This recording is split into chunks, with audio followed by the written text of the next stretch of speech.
Hello everyone, welcome to my channel. I hope everyone is having a wonderful day. Before starting the video, please go ahead and hit the subscribe button and give this video a like up. Michael turns to Jack about Victor's plan. Miffed, Michael goes behind Victor's back. And Lily does battle with both Audra and Holden. The young and the restless. Kyle asks Claire to move into the Abbott mansion. Michael and Victor argue. And Billy tells Jack he has concerns about Phyllis. Kyle shows Claire into the Abbott manse. She's gobsmacked as she walks from the foyer into the living room and tells Jack how great it looks. He says his wife deserves all the credit for that. They agree it still feels like home. Claire says it's warm, welcoming, and homey. Can't you see us living here? Kyle promptly asks her. Taken aback, his girlfriend asks if he's serious.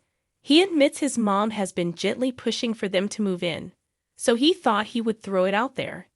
This becomes awkward, so Jack announces he has to go and meet with his brother. On the way out, he assures Claire that she'd be very welcome in the house. After Jack has departed, Claire asks Kyle if he's changed his mind about them finding their own place. He hasn't, but it will take time for them to find the right place, and he doesn't want to delay living with her. He points out it would also be good for Harrison, who could get adjusted to their new dynamic. I wasn't prepared for things to move this quickly, she admits. This is a big transition for her. Very new and a little scary. Kyle wants it to be smooth and uncomplicated. That's why he thought living there could be ideal. Claire was hoping she'd have more time with the family she is still getting to know before moving out. She admits that her parents were a little shocked that this is happening so fast. Kyle assumes Claire is also worrying about Victor's reaction. She insists no one will bully her, but she wants her family to be comfortable with each choice. If they move in with Jack, it will make things harder. Kyle concedes he got overexcited. She's touched that he's so eager to live with her. They agree to stick to the original plan to find the right place. Claire promises to tell her grandpa her plans. They kiss. When they go into the dining room, he pours them some wine. Kyle explains that Harrison hasn't seen the new house since he's with Summer tonight and mentions Diane is at Jebut for late meetings. Claire points out they have the house to themselves.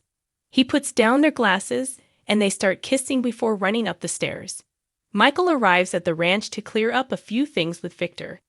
He reminds him that Diane already suspects him of going after Jebut. The lawyer explains that Matheson, the spy they placed at Jebut, is giving off weird vibes. His boss asks when he got into vibing. Michael explains that Matheson dropped off the radar for a while but then came back, deeply apologetic, and claimed he'd had the flu. When he told his story, his voice was shaky, and he sounded scripted. Michael's other spies told him Matheson was never out sick. The lawyer suspects that someone could have turned him. That makes sense to Victor. It would explain why Jack was so giddy when he saw him the other day. He doesn't think Kyle was involved and says he's going to be in so much trouble, he won't know what hit him. When Michael wonders what that means, his boss hints that Kyle is going to have a mess to clean up. Michael complains that he's still keeping him in the dark, which makes it hard for him to do his job. Victor admits that he still doesn't trust him. That sets Michael off. He gets up and reminds Victor that all he did was stop him from keeping Jordan as his personal prisoner. Victor is furious. He would even call that Jordan woman a human being and vents about all the damage she's done since she was freed. Yelling, Michael protests that he's tried to make up for it. He's been at his side every day since he was shot. How can he still question his allegiance? You want to know why? You are trying to control me. You are trying to put up guardrails to my actions. Victor exclaims, insisting he knows what he's doing and that Michael is out of line. You feel in the vibe. The vibe is that I'm pissed off. Victor taunts. His lawyer says he should be thanking him. Chances of stopping him are zero, but he will still try to prevent him from making a mistake. When Victor's phone rings, he says he needs to take it and orders Michael out, barking that he'd better take care of that Matheson guy. Michael bolts for the door and immediately sends Jack a text, requesting that they meet. At the athletic club, Audra tells Lily she doesn't like her, suggesting that she has been keeping something major from the family. She's been doing her best to atone for her deviations. Lily accuses her of trying to steal the company out from under them. If she's out to make amends, she has a lot further to go. Audra suspects that she's trying to push her buttons to make her act out and cause a scene. Then she could go to Nate and tell him all about his crazy girlfriend. They cool off and Audra asks if Lily can meet her halfway and they can establish some trust. Lily says that explaining her past with Holden would go some way. Noticing that Holden is sitting at the bar and staring at them, Lily comments that nothing about his connection to Audra seems casual. Audra insists it was nothing but a brief fling. Lily rehashes how she let Nate meet with her ex when he was calling himself Damien and said nothing. Once again, Audra rationalizes all that and claims that if she'd come clean, it would have scared Holden and Damien off. None of this is working on Lily, who is sure that someone is encouraging Holden to stick around. Repeating that she's not responsible for whatever Holden feels, Audra wishes Lily would drop this and trust her. Lily wishes she could, but someone is coming for the family again, so she can't. Assuming she's talking about Dumas, Audra says she has nothing to do with him, and she's grasping at straws. Lily accuses her of being evasive.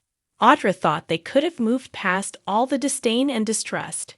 She's not part of some sinister conspiracy, and she's not going anywhere. Lily isn't expecting her to. Getting up, Audra declares that the wall Lily and her family put around themselves is pretty thick, but she still intends to get over it. After Audra exits, Lily heads for the bar and asks Holden what he and Audra are hiding. He's sarcastic.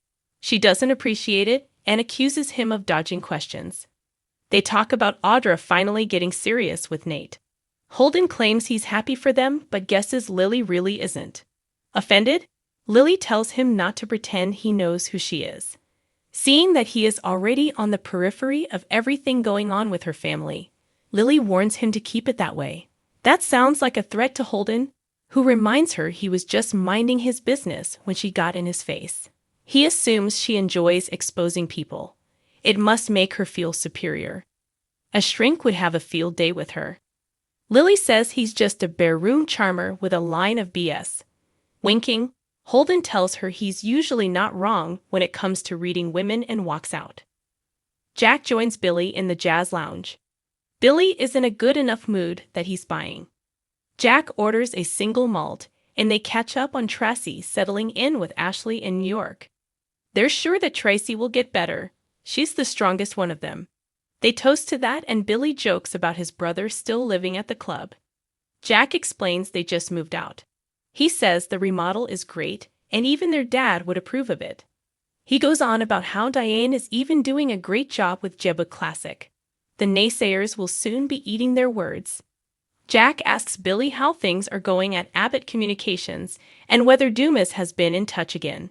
His brother says he hasn't been, but everything is on track. Billy admits things haven't been going so well with Phyllis. She's been pushing hard to bring her son on board, but Daniel isn't interested. It wasn't the right fit, but she pushed for it anyway. Now Daniel is out, and his mother is freaking out. Her energy is all in trying to bring her son back, and Billy is starting to question how to move forward. In the past, Phyllis could deal with a lot. But after all her recent traumas, she's changed. It feels like she is using her son to have something to focus on. As much as Billy sympathizes with her, he worries about what it will do to the company to wait on her recovery. Jack is on board with whatever he chooses to do about Phyllis. It's his choice and his company. Billy appreciates his support and faith. Jack is sure he will make it all a success. He teases his brother that he may want to move back into the house when he sees it. After Billy heads for the door, Michael comes in and joins Jack at the bar. The abbot admits he was surprised to get his message. Michael admits it was a little impulsive, but thought it was time for them to have a chat. Jack suggests they get right to the point. What does Victor have planned for me now?